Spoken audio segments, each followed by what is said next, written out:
from 3 to 4. And that small change made it so that players are actually saying the opposite, especially the pro players. So that actually shows our balance is really tight. And because of that, we're only going to make small changes at this point. Yeah, we'll be cautious going forward, unless we find out something's horrible. But assuming that doesn't happen, we're going to be a little cautious. Thank you. Hi, I'm Excalibur Z. I made the long ladder analysis thread on Battle.net forums. I'm the multiplayer and esports MVP, and it's a pleasure to finally meet you guys. My question is, what besides the hidden matchmaking rating influences player ranking, promotion, and matchmaking? You want to take this one, Josh? Yeah. So I think a lot of what you've already posted is pretty... I mean, I can't come out and say everything's accurate, I guess, to put a stamp of approval on it, but it's close enough to make pretty good guesses at what's going on there. As Greg said yesterday, when you play a match, and similar to what you've seen in WoW arenas, we look at your ladder points and we compare that to that skill rating in the back end. In addition, something you may not know is, or you may have guessed at, is bonus points don't have any role at all in that update. Aside from that, we do have to do some other bits of math to look at the fact that you are in different leagues and the fact that the skill of your division actually does come into play. But other than that, you pretty much have you have enough knowledge there to understand what's going on within your division, which is where we want you to focus. In addition, as we come out with the Masters League and the Grandmasters League, something that you might think is really cool about the Masters League is so right now when you rank people across all of Diamond League, those rankings are not exactly accurate. In the Masters League, if you do that, you can trust those a lot more. Thanks for the validation. Hello. Hi. I was sitting behind you yesterday during the Huck Loner game, and I started thinking, when you guys are out here watching the games, are you guys watching it as the developers and the balancers, or are you guys trying to separate yourselves and just sit back and enjoy the game? I'll speak for myself. I'm just trying to be a fan at that moment. If I see something horribly go wrong, I would probably switch to developer mode immediately and freak out. But other than that, I'm just screaming and cheering and enjoying the game like everybody else. What are you guys? As a balance perspective, I think we're always kind of turned on in the sense like we're always looking for stuff that's breaking what we have going on in our heads, you know, like, oh, how's he using roaches? Like, we didn't intend that at all. But I definitely watch as a fan, and I mean, I didn't see anything go horribly wrong, so I'm pretty happy.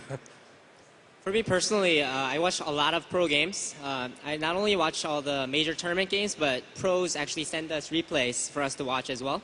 So because of that, when I'm watching these games, I'm not really surprised by the tactics they use. So I'm just watching to confirm the balance of our game.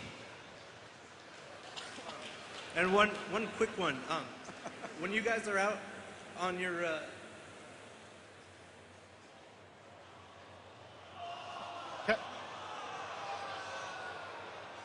Catch us after, man. Catch us after. We'll be right here. You catch us after. We'll do it, all right? I think that guy's wearing a Snuggie. I'm not sure. I was going to say terrible PowerPoints, but they're not. Those are awesome PowerPoints you guys have. That's really good. My question is, and I was listening to the Protoss versus Terran balance you guys are looking at. Do you guys think the warp gate technology and how fast a TOS player gets it is somewhere you want it to be? Because I get the feeling that, and oftentimes, the Protoss can force a macro game very early and very quickly, and I don't want anybody to mess with the gate stuff because I think it's awesome. It's a unique ability, but at the same time, I'm like, man, I got to fight all that stuff again. Right. I just built 6 barracks, and I still can't keep up with 4 warp gates. Right. So I'm curious, what's your opinion on the warp gates? Are they where you want them to be? Well, we're always trying to make everybody feel as broken as we can, right? Like, every race should feel insanely overpowered, and yet somehow it all works. So I'm hopeful that we're there. They've actually been nerfed quite a bit over the last year, I would say. So I'm hopeful, but I think they're okay. What do you guys think? I think every race has a broken mechanic. Like, Zerg puts down a Spire, a Hydroden, and a Roach Warren, and then you're fighting 200 pop Roaches, and then 2 minutes later you're fighting 200 pop Mutas. Like, you just don't know what's coming. So I think it's actually in a pretty good spot right now. What I'm noticing at the, especially pro level, is we're seeing less and less of all these warp-in rushes that you're speaking about. And I think the reason for this is because warp-in rush is a very different type of all-in rush that people aren't used to from StarCraft or even War 3. And top players are actually figuring out ways to counter it pretty easily. And I think eventually the skill required to master this will trickle down to the lower levels as well. And hopefully it'll be balanced for across all levels of play. Hi. Do you think the Hunter-Seeker mixer are underused? Well, it was a very cool spell before, but now I think it cannot do any more terrible damage yet. Oh, nice. The Hunter-Seeker was actually a spell that was causing a lot of trouble in the late game. Terran players were actually able to just take maybe 1 or 2 expansions, lock those 2 down with mass planetary fortresses as well as mass siege tanks, and all you do is just make ravens on the offensive to trade their mana for enemy resources by just being able to kill everything, right? So because of that, we had to actually nerf it because that kind of degenerate gameplay is not what we're looking for. Yeah. But and at the same time, not every single spell in the game has to be generally useful in every single situation. And we feel that in specific situations, for example, if you're playing against Zerg and he makes a lot of Mutalisks, having a few Ravens casting Hunter-Seeker is very useful. So we feel that as long as different abilities are very powerful in specific situations that happen on a fairly regular basis, that's a very good spot for that spell. We're definitely not, to your point, we're definitely not saying used a lot. I don't think we're going to buff it in the immediate future because of the problems David talked about. And we're going to kind of wait and see on that one to see what the community does with it. We're often surprised by you guys when you suddenly start using something that nobody ever used before and you're doing just a ton of damage with it. So we're going to wait and see on that one. But there's no plans to buff it immediately, even though I tend to agree. It only sees uses in a couple of scenarios. Yeah. That's a good question. All right, my question has to deal with the life cycle of a patch and how much leeway you give into professional gamers in order to develop new strategies. Say the Roach range from 3 to 4 right before GSL. How do you give them enough time to say, okay, I'm going to change this now in order to, develop better strategies? Well, I think the answer to that is we really need a server that's sort of separate for those guys to play on so they can choose whether they want to play the old patch or the new patch. And that's the technology we're looking to. I think it's our long-term solution. We have announced in the past what we're going to do in advance, and then it took us like a month to get that patch out. At the end of the day, this last one we kind of sprung on people, but we did have David and Matt Cooper went out there and made sure that we were looking at only the earliest versions of some of these tournaments, right? That GSL, I think, was in the earliest rounds when that one first went out. Yeah, it was right after the preliminaries, but we were aiming for right before the preliminaries. Right, so we missed a little bit on that one. But we're trying to get it, obviously, until we get that tournament server where people can choose which patch they want to play on, we're definitely right now just trying to target times where we'll do the least amount of damage to any major tournaments. Of course, there will come a day where there are no, I hope there will come a day, where there are no tournaments out there that there's no time for us. There's always a tournament, right? And there's always something major going on. And by that time, we better have that tournament server up and running. In the last few patches, you've made a number of changes to both Roaches and Reapers that have almost completely killed off the early Reaper attacks against Zerg.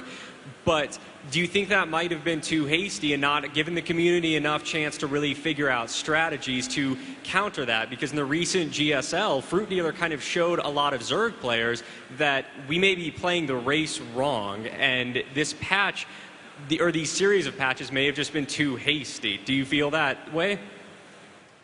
For the Reapers change specifically, as we talked about in this presentation, our main focus is on the competitive level, but we do care about other levels as well as other game types as well. And in this case specifically, especially in team games, we are seeing that at the very highest level, Terran plus Zerg teams were almost 50% of the top teams in both US and Korea. And these teams were actually using this very specific fast mass Reaper with mass speed upgraded Zergling strategy.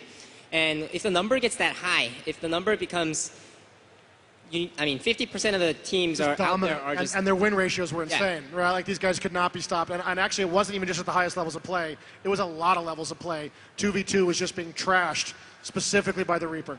and it's almost to the point where you can't play 2v2s at a high level unless you pick this combination, right? So that's why we decided to nerf the Reaper.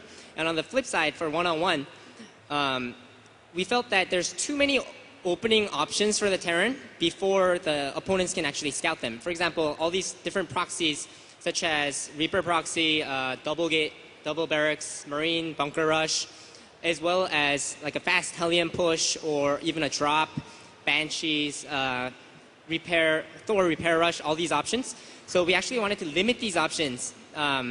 And because Reapers were a problem in 2s, we were actually able to hit that in 1v1 as well. I'll also say as well, if you've watched any of the matches that have been going on the stage over there, I've seen a shocking number of Reapers today against Zerg players. So I don't know. We'll wait and see. I agree the damage was high. And we did it a little bit on purpose, knowing that we were hurting the Reaper maybe more than some of our Terran brothers and sisters would have liked. But I'm not sure the Reaper's just out yet. We're going to have to wait and see what happens. First of all, big fan. Dustin, I love it when you cast games. Oh, thank you, sir. I think if the Blizzard thing doesn't work out for you, you have a career in casting. Thank you, sir. My question is regarding the what I perceive to be an imbalance between the Thor and Ultralisk. Both these units cost the same. Both are kind of like the end weapon for these races. But the Thor can be repaired. It can shoot air. And as far as I know, it can beat the Ultralisk one-on-one. Is this correct? I saw this on a YouTube video. And it was like three Ultralisks on 3 Thors, and the Thors won. Do you feel like there's any kind of imbalance there? The Thors are actually supposed to win because Ultralisks are a splash unit, and we don't try to make those 2 units identical. Thors are actually are the best against heavy groups of clumped up air units, light air units such as Phoenix or Mutalisk, whereas the main role for the Ultralisk is to kill large groups of small ground units. So that's why you're seeing the difference there. And for every single unit in the game, our main focus is to try to give it a unique and specific role, and we don't try to make 2 units in different races roughly equal. Yeah, and the other thing too is a lot of Zerg units are a little weaker ultimately than their counterparts, and that's largely because of Zerg's ability to build such a powerful economy.